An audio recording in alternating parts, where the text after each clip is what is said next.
बिस्मिल्लाहिर्रहमानिर्रहीम। इय्याक नअबुदु व इय्याक नस्तईन। नाज़रीन, मैं हूँ अरश और आप देख रहे हैं मेरे यूट्यूब चैनल। नाज़रीन, जैसा कि जनरल आसिम मुनीर अब अपनी एक्सटेंशन के लिए दौरा अमेरिका पर हैं, कहा जा रहा है कि ये दौरा नाकाम हो चुका है, क्योंकि जनरल मुनीर ने जो जुल्म पाकिस्तान और जो खेल अमेरिका के साथ खेला वो बेनकाब हो चुका है। जनरल मुनीर ने अमेरिका को हर किस्म की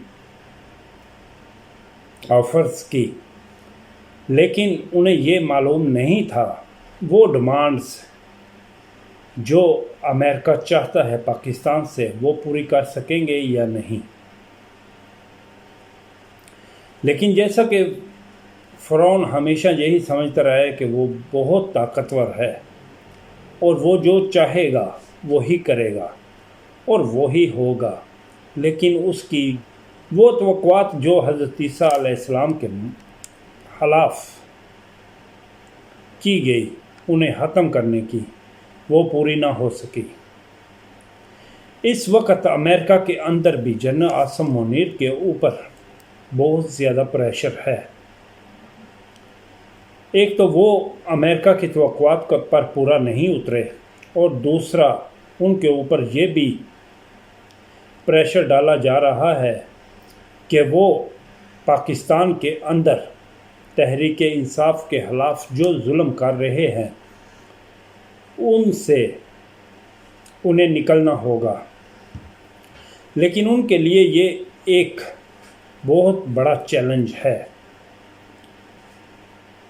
क्योंकि अगर वो इमरान खान को रिहा करते हैं तो फिर उनके लिए ये सेटअप जो उन्होंने बनाया है तहरीक इंसाफ के ख़िलाफ़ वो कमज़ोर पड़ेगा, और कमज़ोर पड़ते ही ये हुकूमत जो फार्म 47 की पैदावार ख़त्म हो जाएगी, और ख़त्म होते ही जनरल साहब की कुर्सी भी जाती रहेगी।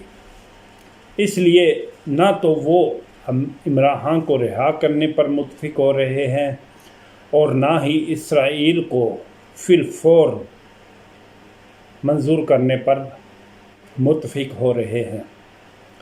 दूसरी तरफ नून लीग की जो मिन्नत तरले किए गए वो भी अब डूबते नज़र आ रहे हैं, क्योंकि नून लीग ने भी अब जनरल साहब को आंखें दिखाना शुरू कर दी हैं।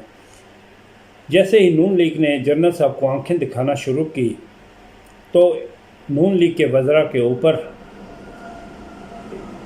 पीटीआई की तरह एहतसाब का दायरा कसना शुरू कर दिया गया। सबसे पहला निशाना सियालकोट के फार्म 47 के वज़ीर दिफा ख्वाजा आसिफ बने, और अब कहा जा रहा है कि दूसरा नंबर राना सनाउल्लाह जो फैसलाबाद से ताल्लुक़ रखते हैं उनका है। इसके अलावा पाकिस्तान में शहबाज शरीफ को हटाकर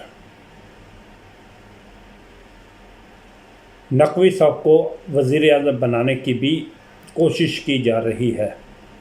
अगर नकवी साहब वज़ीर आज़म बन जाते हैं तो जनरल साहब का ख्याल है कि वो ना सिर्फ इसराइल को तस्लीम करेंगे बल्कि अमेरिका के साथ किए गए तमाम वादों को भी पूरा कर सकेंगे। अब ये रुकावट नून लीग और पीपल पार्टी भी डाल रही है कि उनके साथ किए गए वादे पूरे नहीं किए जा रहे। नवाज शरीफ का कहना है कि शहबाज शरीफ को हटाकर वो वज़ीर आज़म बनेंगे, लेकिन शहबाज शरीफ को हटाकर नकवी को वज़ीर आज़म बनाने की कोशिश की जा रही है। नाज़रीन, दूसरी तरफ इमरान खान को भी ये मुतला कर दिया गया है कि नकवी को वज़ीर आज़म बनाने की कोशिश की जा रही है।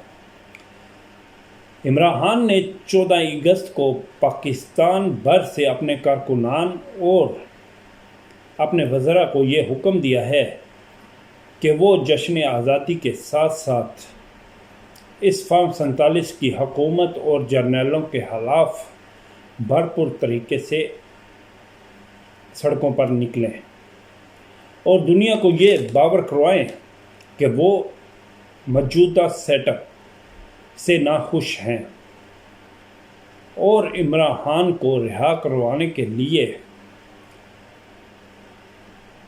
अपनी भरपूर कोशिश करें। इमरान खान के बेटों ने भी इस वक्त इन जर्नैलों की नाक में दम कर दिया है। जहाँ भी ये जर्नैल जाते हैं वहाँ पर ही इमरान खान के बेटे पहुँच जाते हैं। इमरान खान के बेटों ने ये साबित कर दिया है कि खून उनके साथ खड़ा है। जैसा कि पीटीआई के अंदर बहुत से वज़रा जो एस्टेब्लिशमेंट की हाँ में हाँ मिलाते आ रहे हैं और भरपूर कोशिश कर रहे हैं कि इमरान खान जेल के अंदर ही रहे, क्योंकि उन्हें मालूम है कि जैसे ही इमरान खान बाहर रहेगा तो उनका पार्टी से सफाया हो जाएगा। इसलिए उनकी कोशिश है कि इमरान खान अंदर रहे और वो इक़्तिदार के मज़े लूटते रहें। अब नून लीग को भी ये नज़र आ रहा है कि जो खेल उन्होंने इमरान खान को निकालने के लिए खेला, अब वो खेल इनके साथ खेला जाएगा, क्योंकि पहले ख्वाजा आसफ, अब राना सनाउल्लाह और तीसरा नंबर वज़ीर आज़म शहबाज शरीफ का भी लगने वाला है। इसलिए नून लीग भी अब मुख्तात हो चुकी है और नून लीग का कहना है कि जैसे ही इस जर्नल की एक्सटेंशन का टाइम आता है तो इसको निकाल कर दूसरे जर्नल को इसकी जगह पर पॉइंट किया जाएगा। नून लीग को ये समझ नहीं आ रही कि वो क्या खेलें, क्योंकि इस्टेब्लिशमेंट ने कहा है कि अगर पंजाब के वज़ीर आला मरियम नवाज़ ने पंजाब पे हुकूमत करनी है तो नकवी को वज़ीर आज़म बनाना होगा। लेकिन शायद नवाज शरीफ ये बोल रहे हैं कि इन जर्नलों ने हमेशा सियासी पार्टियों से 2 नंबरियाँ की हैं और अब ये 2 नंबरी नून लीग के साथ होने जा रही है। पहले नंबर पर नकवी को वज़ीर आज़म बनाया जाएगा और इसके बाद पंजाब से भी नून लीग का सफाया कर दिया जाएगा और नून लीग के वो लोग जो एस्टेब्लिशमेंट के खिलाफ आवाज़ उठाने की कोशिश करेंगे उन्हें भी पीटीआई के वज़रा की तरह जेलों की सलाखों के पीछे डाल दिया जाएगा। पीपल पार्टी जो इस तरह खौफ में मुब्तला है, वो भी एस्टेब्लिशमेंट ने ज़रदारी की मेज़ पर रख दिया है कि अगर ज़रदारी किसी किस्म की भी ना करने की कोशिश करते हैं तो उनका वो केस निकाल कर उन्हें फांसी पर चढ़ा दिया जाएगा। इस खौफ से पीपल पार्टी भी खामोश है और पीपल पार्टी हर वो नाजायज़ काम करने के लिए तैयार है जो इस वक्त एस्टेब्लिशमेंट को सूट करता है। इसलिए नाजरीन, ये बात वाज़िया होती जा रही है कि इस वक्त एस्टेब्लिशमेंट हर वो पत्ता खेलने की कोशिश कर रही है जिससे पाकिस्तान को मुकम्मल तौर पर डिक्टेटरशिप के मुताबिक चलाया जा सके। इसलिए मैं यही कहूँगा कि 14 अगस्त को निकल कर नकाल बाहर फेंका जाए। जब तक अवाम इस निज़ाम की बागडोर अपने हाथ में नहीं लेती उस वक़्त तक पाकिस्तान की हकीकी आज़ादी नामुमकिन है और इमरान खान का बाहर आना नामुमकिन है। उम्मीद करता हूं कि आपको मेरी ये वीडियो पसंद आई होगी। अगर पसंद आई है तो प्लीज़ सब्सक्राइब और लाइक ज़रूर कीजिएगा ताकि मेरी आने वाली तमाम वीडियो आप तक पहुंच सकें। अल्लाह निगहबान।